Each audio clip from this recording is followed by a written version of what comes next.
Hello વિદ્યાર્થી મિત્રો, કેમ છો? આશા રાખું પરીક્ષાની તૈયારી જોરદાર ચાલતી હશે અને એ તમારી તૈયારીની અંદર મદદ થવા માટે બીકે સાયન્સ ઇન્સ્ટિટ્યૂટ લઈને આવ્યું છે અસાઇનમેન્ટ સોલ્યુશન. તો આજે આપણે બેટા ધોરણ 9 ની અંદર ગણિતમાં વિભાગ ડી પ્રકરણ નંબર 7 ની આપણે વાત કરીશું. તો પહેલો દાખલો છે એબીસી અને ડીબીસી. એબીસી અને ડીબીસી એ સમાન પાયા બીસી, એટલે કે એક સમાન પાયો છે બંનેનો કોમન, પર આવેલા બે ત્રિકોણ છે, એટલે બંને ત્રિકોણ એક સીધો અને એક ઊંધો. એ અને ડી એ પાયા બીસી ની વિરુદ્ધ દિશા, એટલે એક આડું છે તો બીજું કેવું છે? ઊભું. ઓકે, દિશામાં છે. એબી બરાબર એસી, એટલે આ તો આપણને સરખા આપી દીધા. ચલો ડીબી બરાબર ડીસી પણ આપણને સમાન કહી દીધા. તો સાબિત કરો કે એડી એ રેખાખંડ બીસી નો લંબ દ્વિભાજક છે. બરાબર, બહુ સહેલો છે બેટા, ખાસ ધ્યાનથી જુઓ.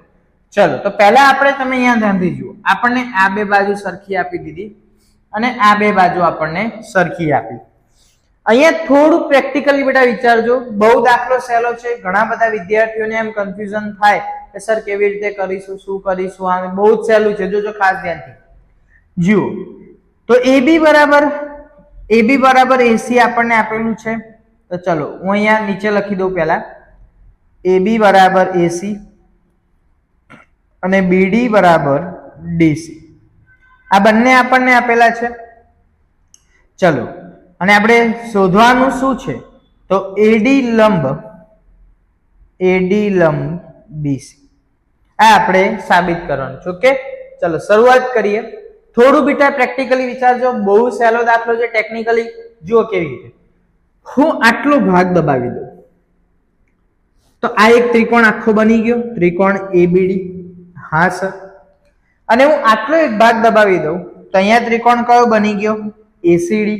તો આ બંને આખા ત્રિકોણને આપણે પહેલા એકરૂપ સાબિત કરીએ. ઓકે, ચલો તો અહીંયા લખીએ ત્રિકોણ એબીડી અને ત્રિકોણ એસીડી માટે. ચલો, તેથી એબી બરાબર એસી, તો આ તો આપણને આપેલું છે રકમની અંદર. ચલો બીજું આપણને શું આપેલું છે બેટા? બોલો, બીજું શું આપેલું છે? તો ડીબી બરાબર ડીસી, એ પણ આપણને આપેલું છે રકમની અંદર. ચલો તો આપણે લખી દીધું, આ બે બાજુઓ સરખી, આ બે બાજુઓ સરખી આપણે લખી દીધી. હવે આ જુઓ એડી, તો એડી એ બંને બાજુ કેવી સાઈડ છે? કોમન સાઈડ છે, એટલે કે સામાન્ય બાજુ. તો એ લખીએ એડી બરાબર એડી, અહીંયા શું આવશે? સામાન્ય બાજુ. ચલો તો બંને ત્રિકોણ આપણે સમરૂપ કર્યા. કયા બે ત્રિકોણ? એબીડી એકરૂપ ત્રિકોણ એસીડી. કઈ શરત? તો બા બા બા. ચલો કઈ શરત? બા બા ને બા, બાજુ બાજુ ને બાજુ. ઓકે, ચલો હવે એકરૂપ ત્રિકોણ હોય તેમના ખૂણા પણ સરખા હોય. તો ખૂણો હું આ વિચારું, જોજો બેટા અહીંયા દર્શાવું, જોજો. ખૂણો BAD એટલે કે આ ખૂણો, અને ખૂણો ખૂણો CAD એટલે કે આ ખૂણો. તો આ બંને ખૂણા પર ત્રિકોણના કેવા હોય? સરખા હોય. તો અહીંયા પાછું હું લખીશ ખૂણો BAD ઇઝ ઇક્વલ ટુ ખૂણો CAD. ઓકે, ચલો ખૂણા થઈ ગયા. કયા નિયમના આધારે? બાય સીપીસીટી નું ફૂલ ફોર્મ બેટા ખાસ યાદ રાખજો. Corresponding part of congruent triangle. Okay, ચલો તો આને હું કહી દઉં પરિણામ નંબર 1. હવે આ બે ત્રિકોણની વાત પતી ગઈ. હવે આ બે ત્રિકોણ, નાના ત્રિકોણની વાત કરીશું. કયો? તો ત્રિકોણ ABO અને ત્રિકોણ AOC માટે. ચલો હવે એ ત્રિકોણની વાત કરીએ આપણે. ચલો હવે અહીંયા જો બેટા, આ બે બાજુ તો સરખી જ છે, આપણને ખ્યાલ છે. તો લખી દઈએ AB બરાબર AC. ચલો બે ખૂણા, તો પરિણામ એક પરથી આપણે લખી દઈએ. તો BAD is equal to CAD. પણ અહીંયા જુઓ બેટા, O સુધી છે એટલે આપણે D નહીં લઈએ, D ડી ની જગ્યાએ ઓ લઈશું. ચલો ડી ની જગ્યાએ આપણે ઓ લખીશું. ચલો અહીંયા લખી દઈએ પરિણામ એક પરથી. ઓકે ચલો તો જો આ બે ત્રિકોણની વાત ચાલુ છે અત્યારે. ઓકે ચલો હવે આ ખૂણા આપણે લખી દીધા, આ બે બાજુઓ લખી દીધી. હવે આ જુઓ AO સામાન્ય બાજુ થશે બંને ત્રિકોણ માટે. તો AO બરાબર AO સામાન્ય બાજુ. ચલો સામાન્ય બાજુ થઈ ગઈ. ઓકે તો હવે બધું જ થઈ ગયું. જો બા ખૂબા.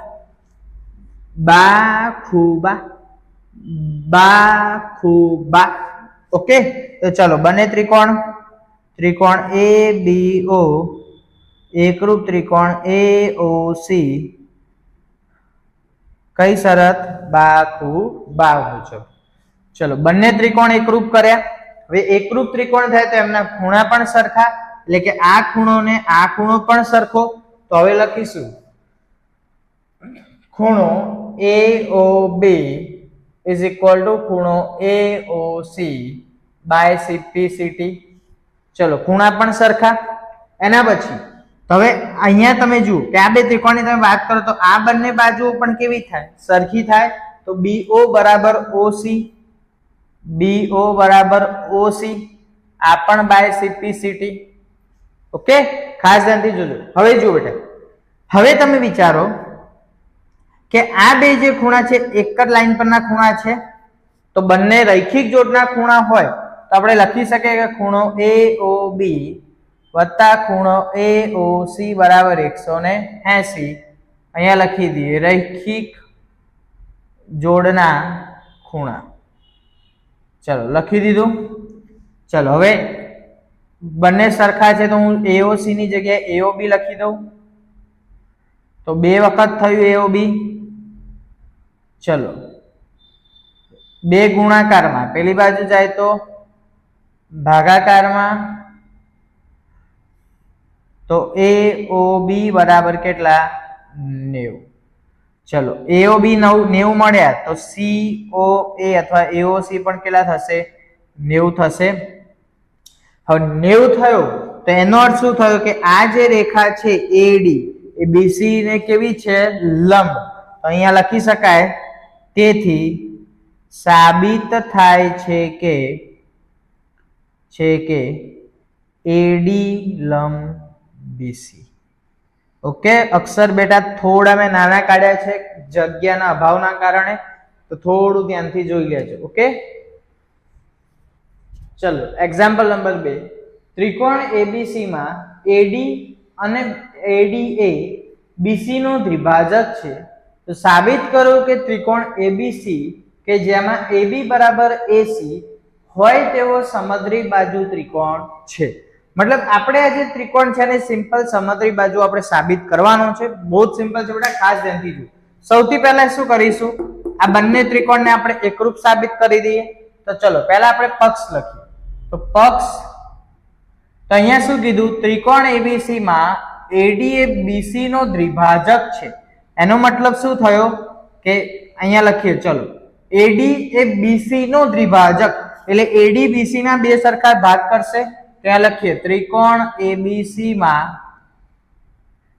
AD એ BC નો દ્વિભાજક હોવાથી BD બરાબર CD. અને દ્વિભાજક હોય તો લંબ છે, ખૂણા પણ સરખા થશે. તો ખૂણો ADB બરાબર ADC. ચલો લખી દીધું. સાધ્ય.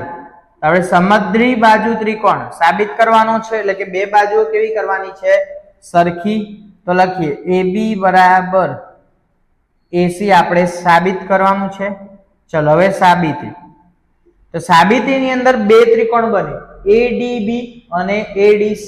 ત્યાં લખીએ ત્રિકોણ ADB અને ત્રિકોણ ACD માટે. ચલો બે ત્રિકોણ બને છે. તો બંને ત્રિકોણ માટે તો પહેલા તો આપણે પક્ષ ઉપરથી લખી દઈએ BD બરાબર CD. ચલો ખૂણો ADB બરાબર ખૂણો ADC. ત્યાં હું લખી દઉં પક્ષ, અહીંયા પણ લખી દઉં પક્ષ. હવે જુઓ જે AD છે એ બંને ત્રિકોણની કેવી છે? સામાન્ય બાજુ છે. ચલો તો AD બરાબર AD એ શું થઈ ગઈ? સામાન્ય બાજુ. ચલો તો હવે જુઓ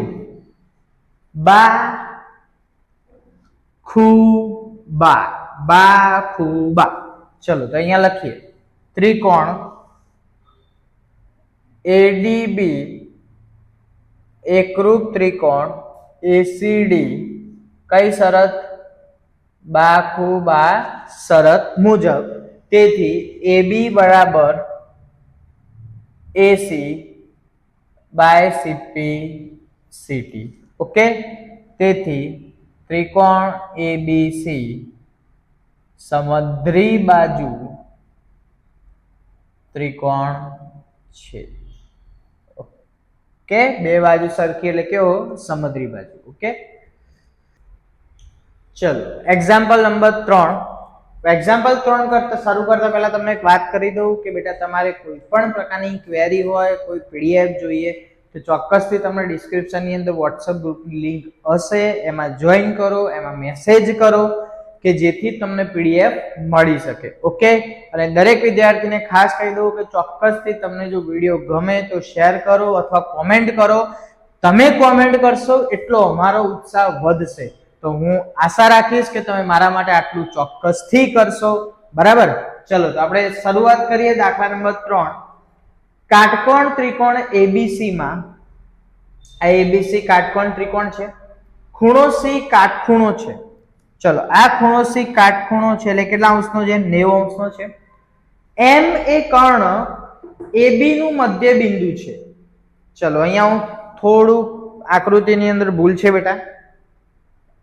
M એ કર્ણ AB, તો કર્ણ AB અહીંયા આ રીતે આપણે સેટ કરવું પડશે અને અહીંયા C અહીંયા લાવવો પડશે. ઓકે, ચલો હું થોડું ચેન્જ કરી દઉં. અહીંયા B આવશે અને અહીંયા C આવશે. ઓકે, આ ખૂણો 90 અંશ. ઓકે, ચલો AB નું મધ્ય બિંદુ છે, તેથી DM બરાબર CM અને AM બરાબર MB થશે.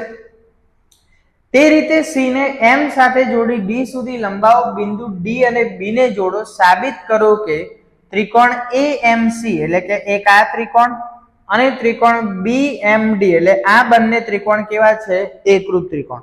તો બહુ જ સરળ છે બેટા. જુઓ અહીંયા M તમને શું કીધું? કર્ણનું મધ્ય બિંદુ કીધું. તો મધ્ય બિંદુ હોય તો બે બાજુ સરખા ભાગ કરે એટલે કે આ બે બાજુ સરખી અને આ બે બાજુ સરખી. તો આપણે સિમ્પલ અહીંયા લખી શકીએ કે ત્રિકોણ AMC અને ત્રિકોણ MBD માટે ચલો લખી દઈએ.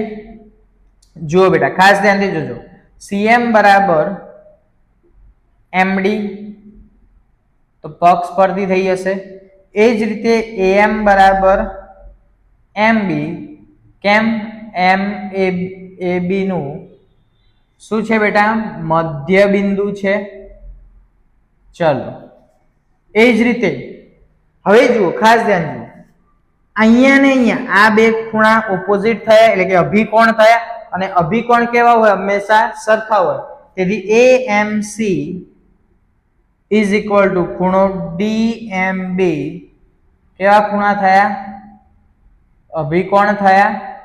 ચલો તેથી ત્રિકોણ AMC એકરૂપ ત્રિકોણ BMD. ઓકે, ડન, સાબિત થઈ ગયું. ચલો બીજું આપણે સાબિત કરીએ. ખૂણો DBC. ખૂણો DBC કેવો ખૂણો સાબિત કરવાનો છે? કાટખૂણો. તો હવે જુઓ બંને રેખા AC અને BD તમે લાંબી કરો ટચ થશે. તમે કહેશો ના સર.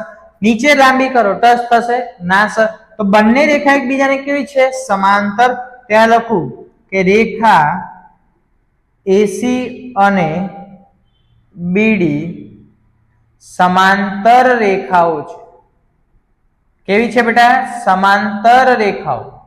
ઓકે, ચલો સમાંતર રેખા હોય તો આ બંને ખૂણા કેવા થયા? અંતઃ ખૂણા થયા. તેનો અર્થ શું થયો કે ખૂણો ACB વત્તા ખૂણો DBC બરાબર 180, કારણ કે અંતઃકોણ એટલે 180. ચલો આપણને ACB આપેલો છે, કેટલા અંશ છે?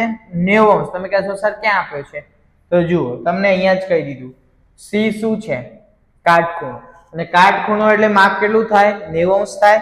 તો ચલો 90 અંશ વત્તા DBC બરાબર 180 પ્લસ 90 પેલી બાજુ જાય તો -90. તો એનો મતલબ આન્સર શું આવ્યો? 90. તેથી આ લખીશું કે ખૂણો DBC કાટખૂણો છે. ઓકે,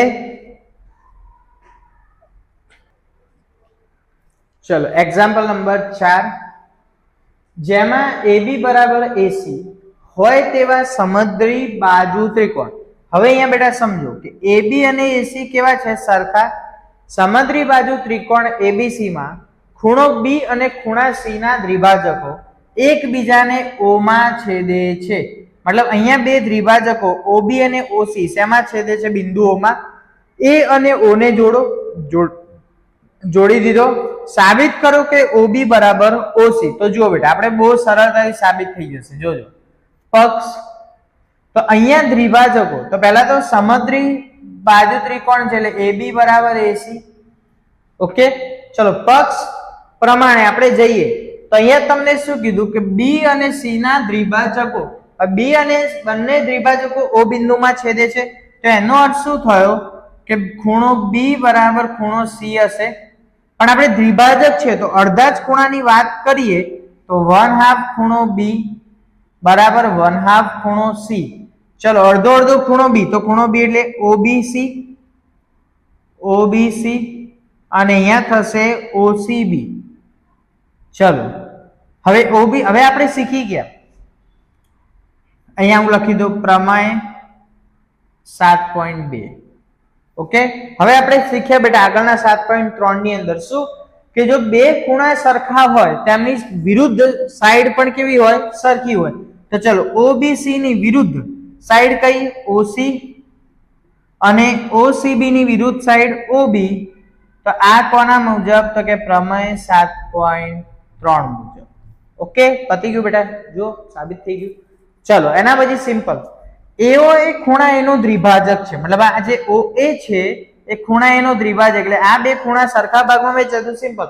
અહીંયા બે ત્રિકોણ બને છે. કયા બે ત્રિકોણ? AOB અને ત્રિકોણ AOC. હું એકરૂપ સાબિત કરી દઉં તો થઈ જશે, આન્સર થઈ જશે. ચલો કેવી રીતે જુઓ. AO કોમન બાજુ, આ બંને તો આપેલી છે, આ અહીંયા આપણે સાબિત કરી. તો ચલો બહુ જ સિમ્પલ છે બેટા, જોજો. ચલો તો ત્રિકોણ AOB અને ત્રિકોણ AOC માટે ચલો તો પહેલા તો AB બરાબર AC. આ શું છે આપણા માટે? પક્ષ થઈ ગયું. ચલો AO બરાબર OA, આ સામાન્ય બાજુ, અને OB બરાબર OC, આ શું થઈ ગયું? પક્ષ થઈ ગયું. ચલો તો એનો મતલબ બા શરત મુજબ તો ત્રિકોણ AOB એકરૂપ ત્રિકોણ AOC કઈ શરત? બા. ચલો બા શરત થઈ ગઈ એટલે કે બાજુ ને બાજુ. ઓકે, ચલો હવે શરત થઈ ગઈ, બે ત્રિકોણ એકરૂપ કરી દીધા તો એમને અનુરૂપ ખૂણાઓ પણ કેવા હોય? સરખા હોય. તેથી ખૂણો BAO ઇઝ ઇક્વલ ટુ ખૂણો CAO CPCT.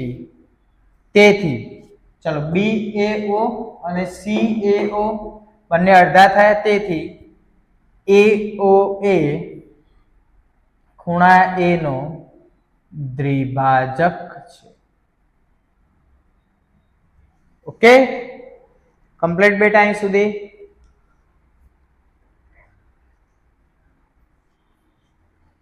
તો આપણે બેટા અહીંયા સુધી રાખીએ છીએ પ્રકરણ નંબર 7 વિભાગ ડી ની અંદર. હવે બાકી ખાલી 3 પ્રમેય વધ્યા છે, એ આપણે નેક્સ્ટ વિડીયોની અંદર કન્ટિન્યુ કરીશું. Okay, thank you.